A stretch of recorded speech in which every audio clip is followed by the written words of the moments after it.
بسم اللہ الرحمن الرحیم اللہم صلی علی محمد وآل محمد الائمہ والمہدیین وسلم تسلیما کثیرا۔ السلام علیکم ورحمۃ اللہ وبرکاتہ۔ سامعین اکرام، امید ہے کہ آپ ٹھیک ہوں گے، اچھی صحت میں ہوں گے، حالات اچھے ہوں گے آپ کے۔ آپ سے تھوڑی دیر گفتگو کرنی تھی، ایک بات کا خلاصہ کرنا تھا۔ پچھلے کچھ پوڈ کاسٹ میں ہم آپ کے سامنے امام احمد الحسن کی کتاب عقائد الاسلام سے کچھ حصوں کا خلاصہ کر کے پیش کر رہے ہیں۔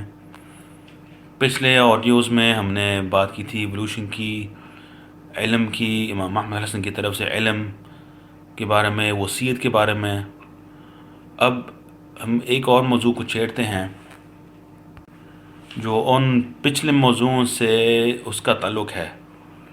یہ ہے کہ معرفت الحجہ، قانون معرفت الحجہ، حجت کو پہچاننے کا قانون، اس کا طریقہ کیا ہے۔ حجت کس کو کہتے ہیں؟ حجت اس کو کہتے ہیں جس سے اللہ تعالیٰ کا پہچان، اللہ تعالیٰ کی معرفت، اللہ تعالیٰ کے احکام دنیا میں نافذ ہوتے ہیں۔ اس حجت کو کیسے پہچانتے ہیں؟ پچھلے پوڈ کاسٹ میں آپ کو اندازہ ہوا ہوگا کہ علم اللہ تعالیٰ کی طرف سے، اگر خلیفہ کے پاس علم نہیں ہے تو مخلوق جاہل رہے گی، جاہل رہے گی اللہ تعالیٰ کی مشیت، اللہ تعالیٰ کی مرضی کے معاملے میں۔ وصیت ہونا چاہیے۔ وصیت سے کیا مراد ہے؟ جیسے پہلے دیکھا تھا کہ العہد القدیم والعہد الجدید میں، یعنی کہ تورات اور انجیل دونوں میں، پچھلے انبیاء علیہ السلام کو اللہ تعالیٰ نے کہا تھا کہ میرے حکم کے ساتھ یوشع بن نون کو اور سمعان بطرس کو ذمہ دار بناؤ اپنی امت کے لیے، اپنی امتوں کے لیے۔ اسی طرح نبی پاک صلی اللہ علیہ وسلم کو اللہ تعالیٰ نے کہا تھا کہ آپ کے بعد آپ کا خلیفہ علی بن ابی طالب ہے، اور یہ کہا اللہ تعالیٰ نے کئی موقعوں پہ۔ آخری دنوں میں کہا تھا، یعنی کہ نبی پاک صلی اللہ علیہ وسلم اس دنیا سے جانے سے پہلے جب بیمار تھے، ان دنوں میں اللہ تعالیٰ نے نبی پاک سے کو حکم کیا تھا، اور نبی پاک نے وصیت لکھوائی تھی۔ اس سے پہلے بھی نبی پاک کو اللہ تعالیٰ کہتا تھا بار بار کہ آپ کا خلیفہ آپ کے بعد آپ کی امت کے لیے علی بن ابی طالب ہے۔ یہ معراج کے وقت بھی کہا تھا، اور یہ نبی پاک نے بھی لوگوں کے سامنے اعلانیہ طور پہ بھی کہا تھا لوگوں کے سامنے کہ الا ترضى منی الا ترضى ان تكون منی بمنزلة ہارون من موسیٰ الا علی نبی بعدی، کہ آپ علی اس چیز سے خوش نہیں ہیں کہ آپ میرے لیے ایسے ہیں جیسے ہارون علیہ السلام موسیٰ علیہ السلام کے لیے تھے، مگر میرے بعد کوئی نبی نہیں ہے۔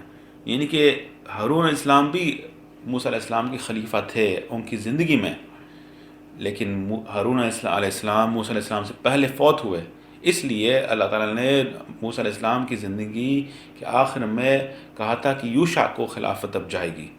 لیکن امام علی علیہ السلام ایسے خلیفہ تھے رسول اللہ کے کہ ان کی زندگی میں بھی خلیفہ تھے، ان کے موت کے وقت کے بعد بھی خلیفہ تھے رسول اللہ کے۔ تو یہ حکم الہی تھا، اللہ تعالیٰ کی طرف سے تھا۔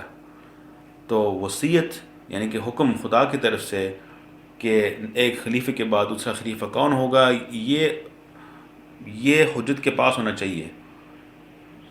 ابو بکر کے پاس تھا، یہ نہیں۔ عمر کے پاس تھا، یہ نہیں۔ عثمان کے پاس تھا، یہ نہیں۔ کسی اور صحابی کے پاس تھا، ہرگز نہیں۔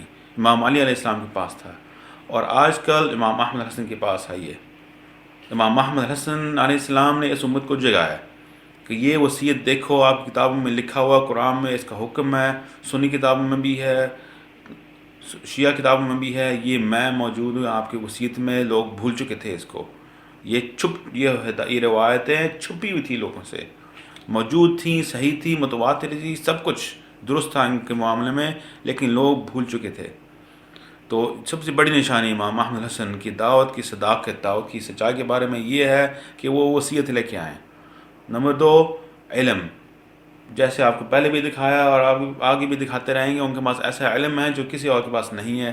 قرآن کو وہ سمجھتے ہیں، آپ سمجھتے ہیں، ہرگز نہیں، صرف ان کے ذریعہ اب ہم سمجھتے ہیں۔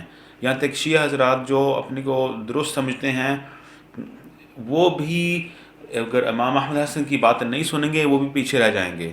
پچھلے اماموں نے جو ہمیں علم دیا وہ بھی محدود تھا کیونکہ لوگ اتنا برداشت نہیں کر سکتے تھے. اب امام احمد حسن اس چیز کو پھیلاتے جا رہے ہیں پوری دنیا میں.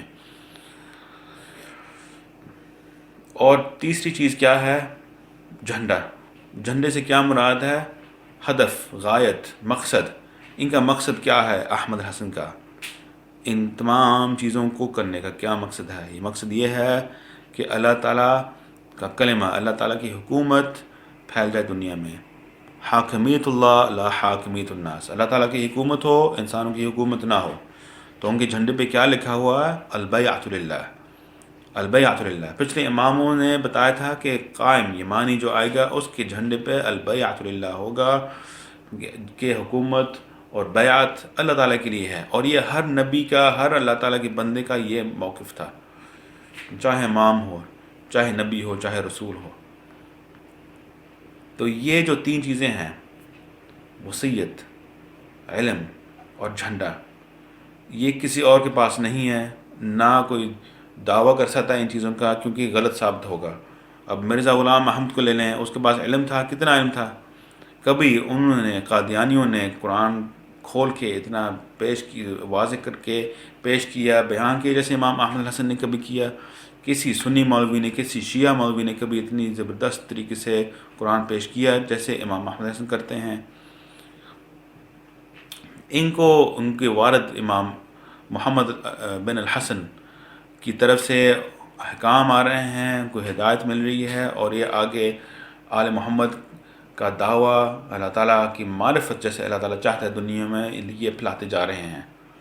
ہاں 12واں امام بھی موجود ہیں، وہ بھی زندہ ہیں، ان کو اللہ تعالیٰ نے بچائے اس وقت تک کہ امام احمد الحسن تیار ہوتے تاکہ ان سے 12واں امام سے ہدایت اور گائیڈنس اور میسج قبول کر سکتے. یعنی کہ امام احمد الحسن کا انتظار تھا، امام محمد بن الحسن کا. 12واں امام انتظار کرتے تھے امام احمد الحسن کا. اور امام احمد الحسن کو کیوں اب تک دیر کرائے اللہ تعالیٰ نے، کیوں اب تک اللہ تعالیٰ نے پیچھے رکھا اس دنیا میں، کیوں نہیں ظاہر کیے، کیوں نہیں پیدا کیا؟ کیونکہ ہم جیسے لوگ تیار نہیں تھے ان کے لیے. تو جب ہم لوگ تیار ہونے لگے، یعنی کہ ہم لوگ وجود میں آئیں جو ان کے انصار ہیں، اور آپ بھی انشاءاللہ ہو سکتے ہیں انصار میں سے، اس وقت تک اللہ تعالیٰ نے امام احمد حسن کو اس دنیا میں پیدا نہیں کیا. اور اس وقت تک امام محمد المہدی جو 12واں امام ہے، جو امام الحسن عسکری علیہ السلام کے بیٹے ہیں، ان کو بھی انتظار کرنا پڑا. تو یہ چیزیں آپ کو کہیں اور نہیں ملیں گی، یہ وصیت، یہ علم، یہ جھنڈا. کوئی اور ہوگا جو دعویٰ کرے گا، کہیں نہ کہیں جھوٹا ثابت ہوگا. اور ہرگز آپ کے مولویوں کے پاس نہیں ہے، ہرگز آپ کے مراجع کے پاس نہیں ہے، نہ آپ کے سیاست دانوں کے پاس ہے، نہ آپ کے استادوں کے پاس ہے، نہ آپ کے صوفی حضرات شیخوں کے پاس نہیں، مفتی حضرات کے پاس نہیں، قاضیوں کے پاس نہیں، ابو حنیفہ کے پاس نہیں، شافعی کے پاس نہیں، احمد بن حنبل کے پاس نہیں، مالک کے پاس نہیں، کسی کے پاس نہیں. صرف محمد آل محمد کے پاس ہر زمانے میں یہ رہا.